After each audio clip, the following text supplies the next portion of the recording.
Hello Georgetown, I'm Beverly Enos and this is Spotlight Georgetown. Fridays, Saturdays, and Sundays, 8 in the morning and 8 in the evening. You can sometimes find us in other times and maybe a repeat show or something that we've been asked to review again. But those are the standards. This is your cable CATV, so come and be part of it. Learn how to run the cameras and borrow the camera and do some editing and let people know what's going on with your nonprofit. And for people that are home, come on down and take a look. And would love to have you down here. Would love to have you be interviewed. That would be even better. So today we're talking to MoiraKelly Harper. Welcome. Thank and you. We're going to talk obviously about harps. You play down at Rory O'Connor's on Sunday nights. Yeah. Yep. And they always love it when you walk through the door because they know that you'll get to play and take some time. A lot of people are pretty surprised when a harp comes into a pub. Yeah. Yeah, it's not what you expect to see. Yeah. But you know Tony. Yes, I And you also spent some time do. In Galway. in Galway. Yeah, but I didn't know him over there. Okay. You Yeah, just know no, him. I know him from here. Yeah, Okay. Yeah. How long have you been going down and doing that? Since it actually was the other pub. Okay. Because there was a session there before.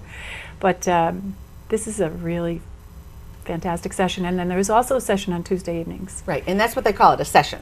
And That's correct. Kind of when everybody gets together and they just play. It's not It's really a It's not jam. a performance. It's a jam Right. session. Right. Yeah, really. Yeah. the Tuesday evening is more people that are more in the learning stages than That's the correct. entertaining stages. That'd be right. Yeah. So Sunday night is the real entertainment and More so, it would be people who have done more professional work or have more years under their belt, or really, like, some of the ones on Tuesday have been playing bluegrass or other types of music, and they still do that kind of thing. But they're tending to do some more Irish now. So some of them are learning, and some of them know it well. So it depends. in a lot of the music when you go down there, it's not Irish music that we think of hearing. It's Oh, not no. what we hear on St. Patrick's Day in the U.S. It's the old Irish ballads and songs. Some of it's old and some of it's new, actually. Oh, okay. Irish music is anything the Irish are writing and singing and playing now, really, truly. I mean, what are we doing as Americans? Same thing.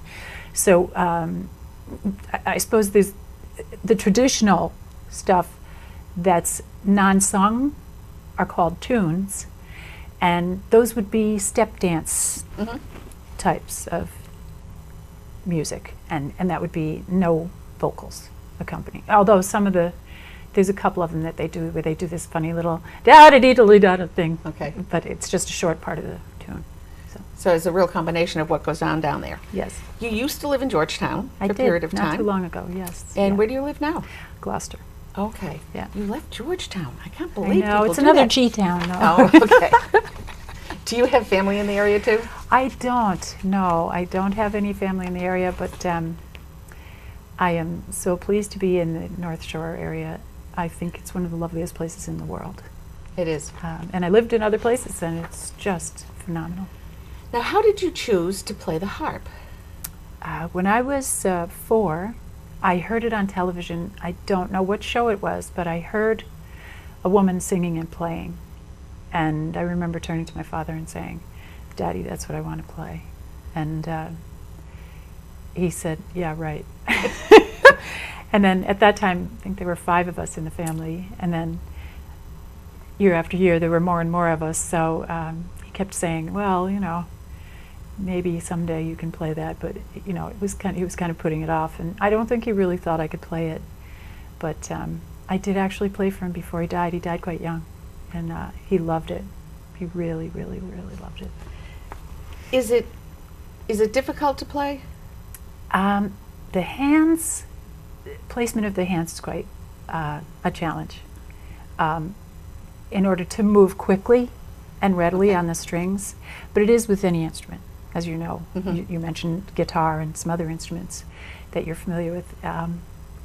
You really just have to continually practice it and try and try and try.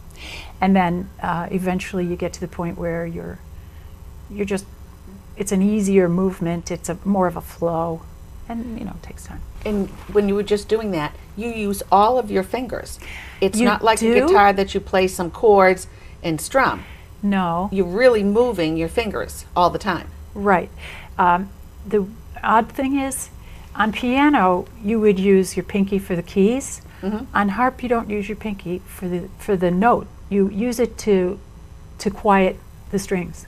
So you can use the back of your hands or your pinky to just damp a string. They call it damping the string, so it just stops the sound.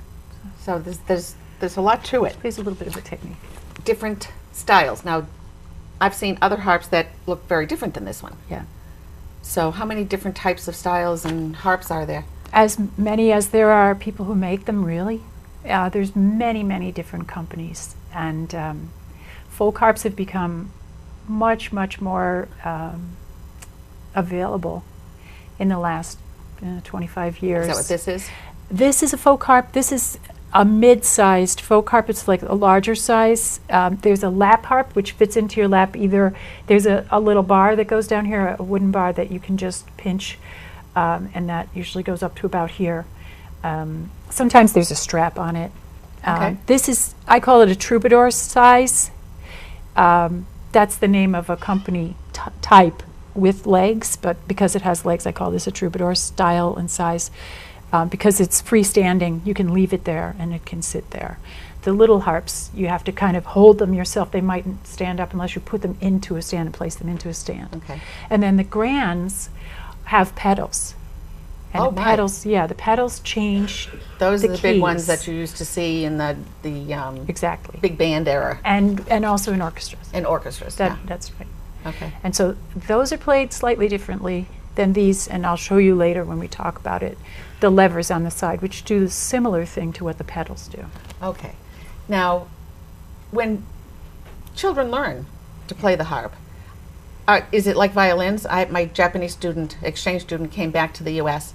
with her little girls, and the first thing we did was make a trip to Boston because she needed small size violins, and they're very hard to find, all the different sizes of the violins. She was living in Singapore at the time, so she bought the violins here and took them home. Is it the same with harps? Do they come smaller for children or bigger for large people, or? That can be so. Depends on the child, their age, and what the family wants generally. But there are very small harps that are about this size, that are very light. I rent one, actually, that's a very light one. It's less than 3 pounds. Oh, wow. Yeah, it's amazingly light, and the strings are easy to get to and so on. And so those harps are very easy to use, and since it's lighter, it's easier for a child to carry, unpack and play and lift on their lap, which is a consideration because some of the woods can be a little bit heavy in the bigger harps, although this one is only a little bit heavier than a guitar. I mean, how do you travel with something like this? It's it's an interesting part of musicianship. You don't have a little car, do you? No, it does fit in the back seat of most cars. The legs come off. Oh, okay. Right, the legs undo. All right. There were a lot of jokes about that in Ireland. They had a lot of jokes about that. And then this point and this end piece can be a problem coming through doors. That tends to be a difficulty. I mean, is it something you can fly with if you wanted? You can. Really? And I generally just put it below board and just undo the strings a little bit on the guitar. I play guitar too, so on the guitar and the harp, I let the strings loose on it, and that way nothing's going to snap. And it's traveled well. I've gone to Australia and so on, and and back again, and no bother. Harp. No bother. Yeah. Now, who have you studied with and played with through the years? Well, I started out with a woman named Emily Oppenheimer in Connecticut, and she was extremely supportive and very helpful. I was so overwhelmed and excited about playing. I started to cry my first lesson. I just did. I couldn't believe I was finally taking a lesson. And then, because I'd waited a lot of years. From Emily, I learned from various workshops and various teachers throughout the years, primarily Irish musicians. Mm-hmm. There's a group called Clanad. MoiraKelly Brennan is one of the musicians on there in their band, and I have listened to her and learned from her. Michael Rooney I've learned from, and I traveled to Ireland, lived in Ireland in order to study harp. I studied also from Anya Minogue, who lives in Boston right now. She's from Ireland, but she's a wonderful teacher and musician, world traveler. She plays everywhere. I also learned from some people in Ireland, Sorcha Rooney in Sligo, Janet Harbison, and I know these are names that don't mean anything to some people here, but obviously they'd be recognized. They would be recognized. They're Una Flannery and Una Flanagan and Emily Cullen over there. Another woman named Grania Minogue. Grania Hambley. Sorry about that, Grania. And Leisha Kelly. So. You said Flanagan. My mother's maiden name was Flanagan, Oh, so really? it always rings a bell here. Yeah. My daughter's sister-in-law, see if I get this right, her name is Katie Pingree, and she played at my daughter's wedding. She played the harp. And you see a lot more of that now. Yeah. You see a lot of weddings using just a harp or maybe a harp and one other instrument. Right. But they chose just the harp, and it's lovely. It really is. Do you do weddings and things like that too? I do. Oh, you do? Yes, I do. Yeah, I just did one, and I'll be doing another one very shortly. And you teach? Yeah. Yes, I do. Yeah. Where do you I teach? give lessons in Ipswich. I give lessons. Yeah. Okay. And also in other places in Gloucester, I give lessons too. So. Do you have a website or? I do, and it's MoiraKelly. Well, I have MoiraKelly Facebook right now, and then Facebook is wonderful. You can find everybody on Facebook. Yeah, and my Gmail is MoiraKelly at Gmail. I think it's MoiraKelly2 at Gmail. But the Facebook, you'll find me on there. My Gmail is on there. And so. your first name is spelled M-O-I-R-A. That's right. Yeah. Obviously a very Irish name. Yeah, it's usually spelled M-O-I-R-E in Irish. They just, that's the way they do it. Now you talk about the harp being a healing That's right. instrument. That's How right. is it a healing instrument? Well, one of the people that I learned from was Christina Turin, and she's in Vermont. She has been doing healing work for a lot of years, and there's various other people in many countries that do healing work with harps. But there was a group in Boston called the Gentle Muses, run by Cynthia Price Glynn, who's with the ballet, the Boston Ballet.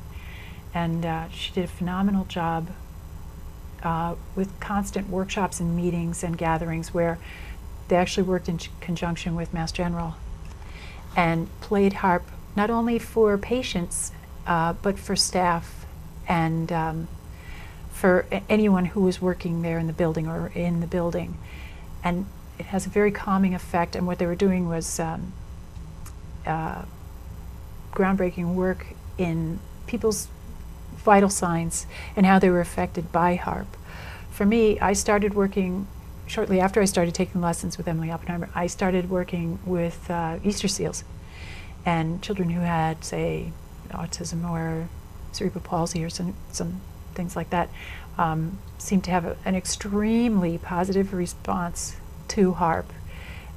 Just very calming effect, and I've told some of my students, if you ever get a harp, you can lie back with it on the bed or wherever, on the couch or whatever, and just let it rest on you and just play the notes, anything on it, and it just is, you become part of the soundboard, and it's extremely soothing, relaxing, and healing. It's really striking. It shocked me. Someone in Ireland told me to try it, and I said, I don't think so.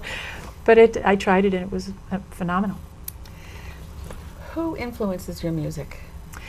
I was influenced primarily initially by Harpo Marx. Really? Oh yeah, absolutely. Because I didn't have a harp all that time while my father was saying no.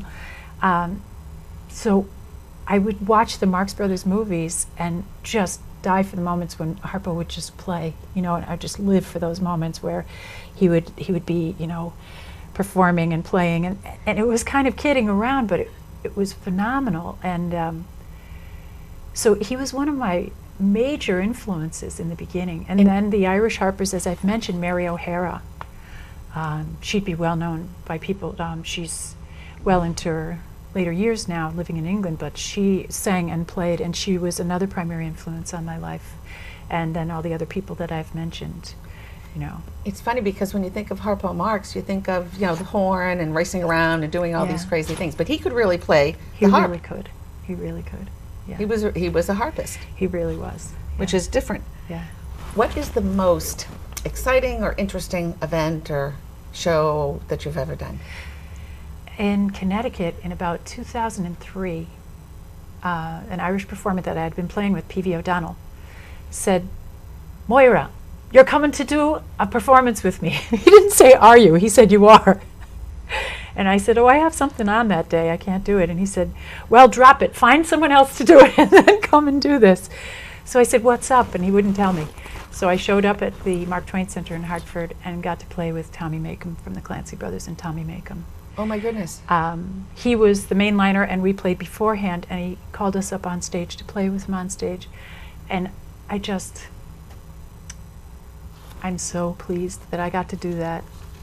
He was a phenomenal, wonderful man, and his son was there too. And I see some of his relatives in Dover, New Hampshire, who are great dancers and musicians as well, many of them.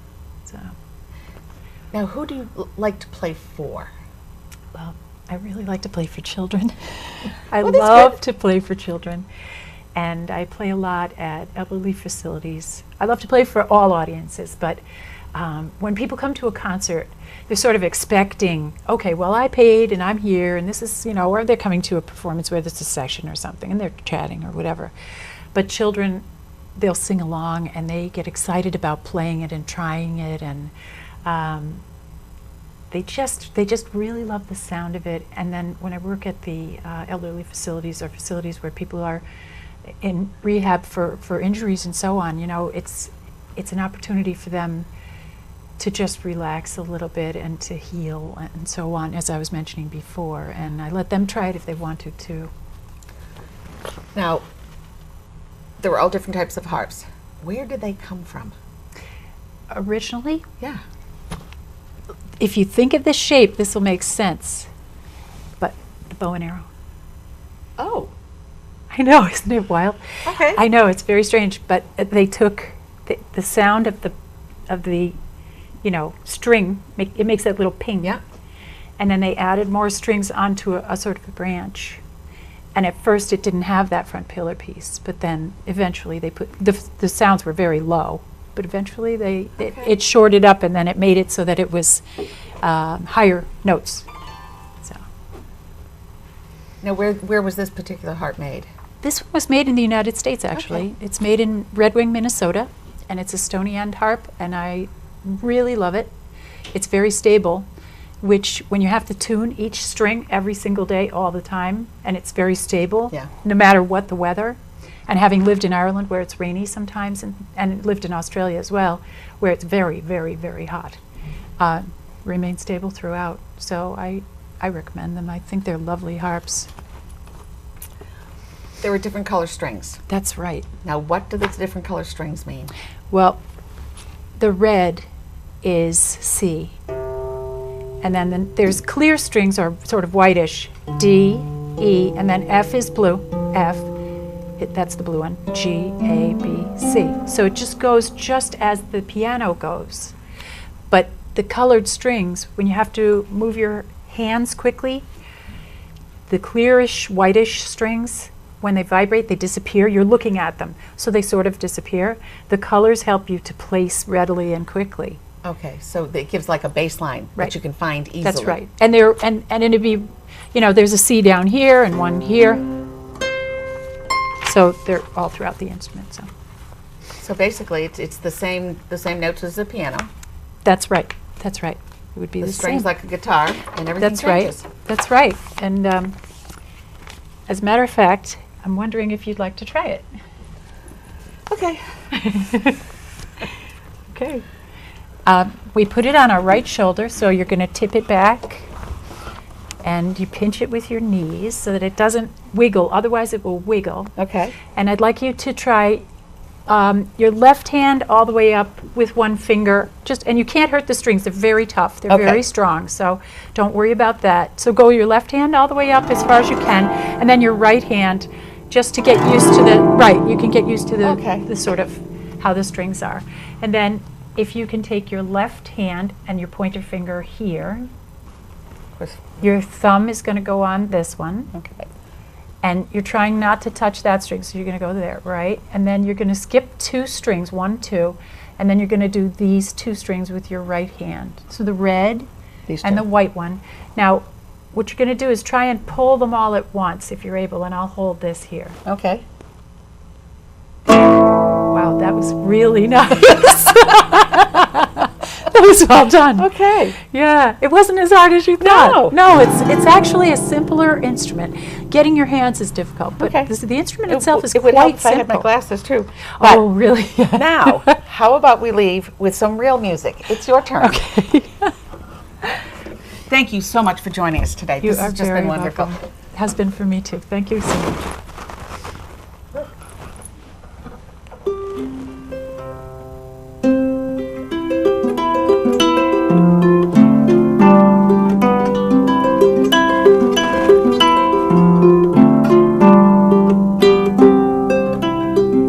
Child of mine, you are the brightest star, the dearest dream I have ever known. Love's lasting light comes shining deep within this parent's heart. As I watch you grow, there is a road, and that road is all your own. We are here. You need not walk alone, face not fear. Each coming new unknown is the way to lift your wings, child of mine.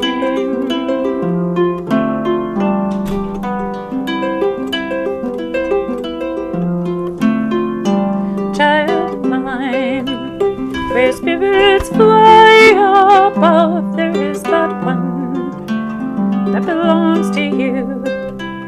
So let it grow, and it will thrive on love, for it is love that'll see us through. You have the hands that'll open up the door. You have the hopes this world is waiting for. You are my own. You are so much more. You are tomorrow on the wing, child of mine.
I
Slowly sang a tired